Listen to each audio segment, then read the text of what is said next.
Moi, c'est Geoffrey, donc je suis en charge de la partie sécurité et IT chez Agicap. Alors, ce qui fait la spécificité du pôle sécurité et IT chez Agicap, c'est deux choses. La première, c'est qu'on est dans un contexte d'hyper-croissance. Donc, tous les process, tout ce qu'on va commencer à mettre en place techniquement ou organisationnellement, on doit le penser comme si on était 10 fois plus. Donc déjà, c'est un vrai challenge et ça demande une vraie remise en question de tout ce qu'on pourrait trouver à côté. L'autre aspect, c'est qu'on a un SI qui est relativement récent et des process qui sont récents. On n'a pas besoin de faire quelque chose qui est ancien. On n'a pas de dette technique non plus.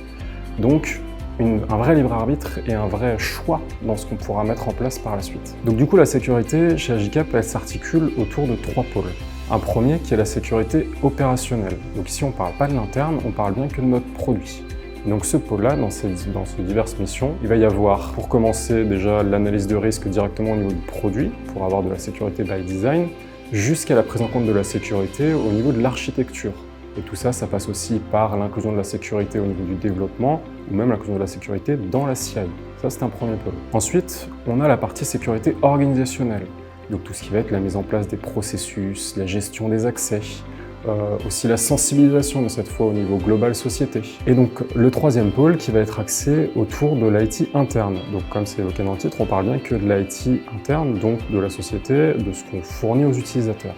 On ne parle pas de toute la partie produit et de l'infrastructure qui est bien dans le pôle sécurité opérationnelle. Donc ici, deux missions principales, la gestion du parc informatique et la gestion des applications corporate. On a un vrai challenge parce que là, on fait table rase de tout ce qu'on pourra retrouver dans une société traditionnelle. On n'a pas d'Active Directory on-premise, on ne souhaite pas avoir un SI de ce type-là.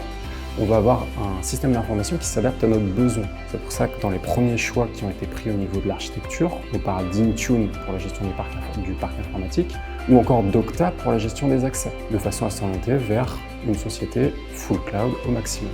Donc maintenant, on a structuré les process, on a structuré le département, mais on a besoin de vous pour les mettre en place et pour les maintenir. Donc n'hésitez pas si vous avez la moindre question ou à nous rejoindre si jamais le challenge vous tente.